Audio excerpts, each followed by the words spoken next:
Fairy tale. I'm going to read out Rumpelstiltskin. Rumpelstiltskin from page 69.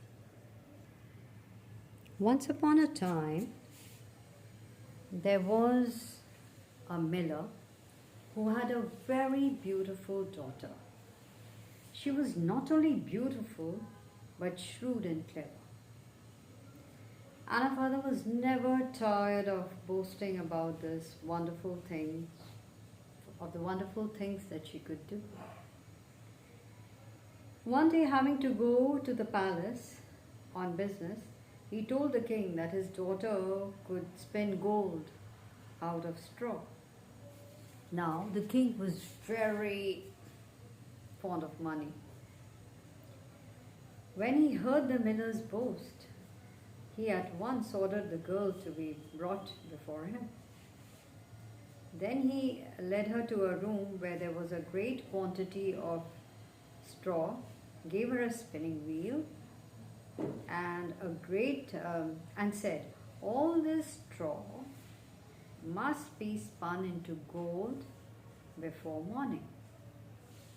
If it is not, you will surely be put to death." It was in vain that the poor maiden declared that she could do no such thing. The door was locked and she was left alone in the room. She sat down in one corner and began to weep over her hard fate, when suddenly the door opened and a funny little man hobbled in and said, "Good morrow, my lass, what are you crying for?" "Alas," said she, "I must spin all this straw into gold and I don't even know how to begin." "What will you give me?" asked the little man, "to spin it for you?" "My beautiful necklace," replied the maiden. The dwarf took her at her word and sat himself down to the wheel. Turned round and round it went merrily, and presently the work was done and all the gold spun.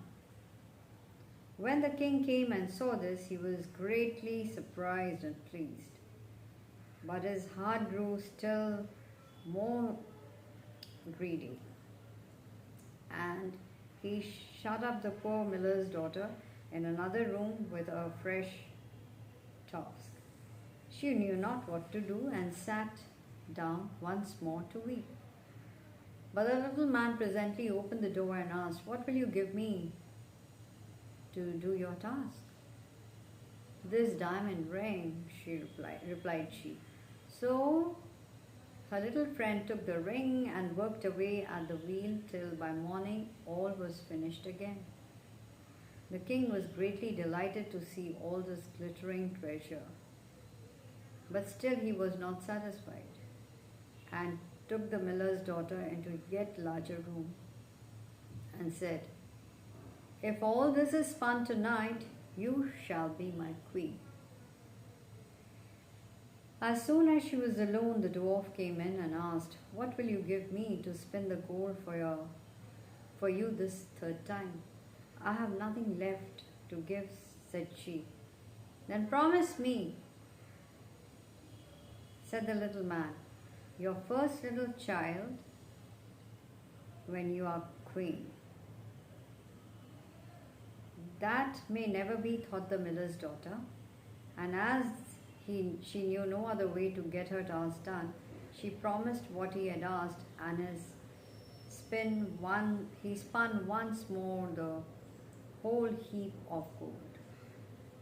The king came in the morning and, finding all he wanted, married her. At the birth of her first little child, the queen rejoiced greatly, quite forgetting the little man and her promise. But one day he came into her room and reminded her of it. Then she grieved sorely at her misfortune and offered him all the treasures of the kingdom in exchange, but in vain, till at last her face Her tears softened him and said, I'll give you 3 days grace, and if during that time you tell me my name, you shall keep your child. Now the queen dispatched messengers all over the land to inquire for new names. The next day the little man came, and she began with Timothy, Benjamin, Jeremiah, and all the names she could remember. But to all of them he said, that's not my name. The second day she began with all the comical names she could hear of, bandy legs, hunchback, crookshanks, and so on. But the little old gentleman still said to every one of them, that's not my name.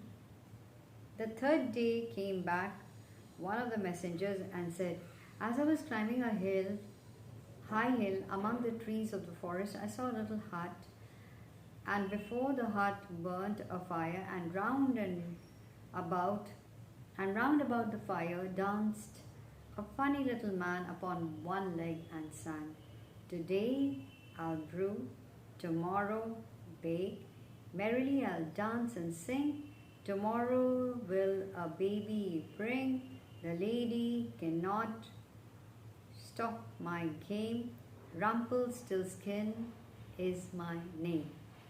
When the queen heard this, she jumped for joy, and as soon as her little visitor came and asked, now lady, what is my name? Is it John? She asked. No. Is it Tim? No.